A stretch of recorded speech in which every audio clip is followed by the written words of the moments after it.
ಎಷ್ಟು ದಿನ 5 ವರ್ಷ ನಾನೇ ಸಿಎಂ ಅಂತ ಹೇಳ್ತಿದ್ದಂತಹ ಸಿದ್ದರಾಮಯ್ಯ ಈಗ ಎಲ್ಲವನ್ನ ಹೈಕಮಾಂಡ್ ಮೇಲೆ ಹಾಕಿದ್ದಾರೆ.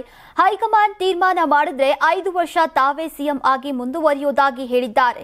ಒಂದಲ್ಲ ಎರಡೆರಡು ಬಾರಿ ಹೈಕಮಾಂಡ್ ತೀರ್ಮಾನ ಮಾಡಿದ್ರೆ ಅನ್ನೋ ಮಾತನ್ನ ಹೇಳಿದ್ದಾರೆ. ಇದು ನವೆಂಬರ್ ಕ್ರಾಂತಿಗೆ ಮತ್ತಷ್ಟು ಪುಷ್ಟಿ ಕೊಟ್ಟಿದ್ದು, ಸಿದ್ದು ನಡವಳಿಕೆ ನೋಡ್ತಾ ಇದ್ರೆ ಪವರ್ ಶೇರಿಂಗ್ ಫಿಕ್ಸ್ ಅನ್ನೋ ಅನುಮಾನ ಹುಟ್ಟು ಹಾಕಿದೆ. ಕೆಲ ತಿಂಗಳ ಹಿಂದೆ ದೆಹಲಿಯಲ್ಲಿ ಕುಳಿತು ಮುಂದಿನ 5 ವರ್ಷ ನಾನೇ ಸಿಎಂ ಅಂತ ಸಿದ್ದರಾಮಯ್ಯ ಗರ್ಜಿಸಿದ್ರು. ಆದ್ರೀಗ ಹೈಕಮಾಂಡ್ ತೀರ್ಮಾನಿಸಿದ್ರೆ ಮಾತ್ರ ಅಂತ ಹೇಳಿದ್ದಾರೆ. ಇದನ್ನ ಗಮನಿಸಿದ್ರೆ ರಾಜ್ಯ ಸರ್ಕಾರದಲ್ಲಿ ಬದಲಾವಣೆಯ ಗಾಳಿ ಬೀಸ್ತಾ ಇದೆ ಅನ್ಸುತ್ತೆ. ಹೈಕಮಾಂಡ್ ಕೂಡ ನಾಯಕತ್ವ ಬದಲಾವಣೆಗೆ ಒಲವು ತೋರಿದ್ಯಾ ಅನ್ನೋ ಪ್ರಶ್ನೆ ಉದ್ಭವಿಸಿದೆ. ಇನ್ನು ಇದೇ ವೇಳೆ ಸಿಎಂ ಸ್ಥಾನದ ಆಕಾಂಕ್ಷಿಗಳ ವಿಚಾರವಾಗಿಯೂ ಕೂಡ ಸಿದ್ದು ಅವರು ಮಾತನಾಡಿದ್ದಾರೆ.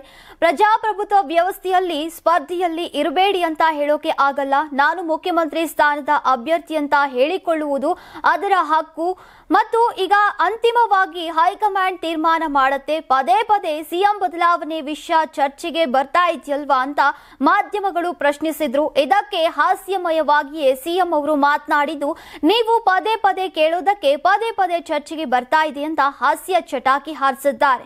5 ವರ್ಷ ಸಿದ್ದರಾಮಯ್ಯ ಅವರೇ ಸಿಎಂ ಎಂಬ ಕೆಎನ್ ರಾಜಣ್ಣ ಹೇಳಿಕೆಗೂ ಸಿದ್ದರಾಮಯ್ಯ ಪ್ರತಿಕ್ರಿಯೆ ನೀಡಿದ್ದಾರೆ.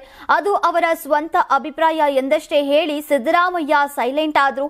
ಒಟ್ನಲ್ಲಿ ಪವರ್ ಶೇರಿಂಗ್ ವಿಚಾರ ಹೈಕಮಾಂಡ್ ಅಂಗಳಕ್ಕೆ ಬಂದು ನಿಂತಿದೆ. ಎಲ್ಲಾ ನಿರ್ಧಾರಗಳನ್ನ ವರಿಷ್ಠರ ಮೇಲೆ ಹಾಕಿ ಸಿದ್ದರಾಮಯ್ಯ ಕಾಯುವಂತಾಗಿದೆ.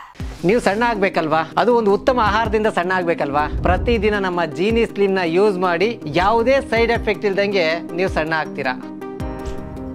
ನಿಮಗೆ ಮಾಧ್ಯಮದಲ್ಲಿ ಕೆಲಸ ಮಾಡುವ ಆಸಕ್ತಿ ಇದೆಯಾ? ಹಾಗಾದ್ರೆ ಕರ್ನಾಟಕ ಟಿವಿ ಡಿಜಿಟಲ್ ಮೀಡಿಯಾದಲ್ಲಿದೆ ನಿಮಗೆ ಒಳ್ಳೆಯ ಅವಕಾಶ.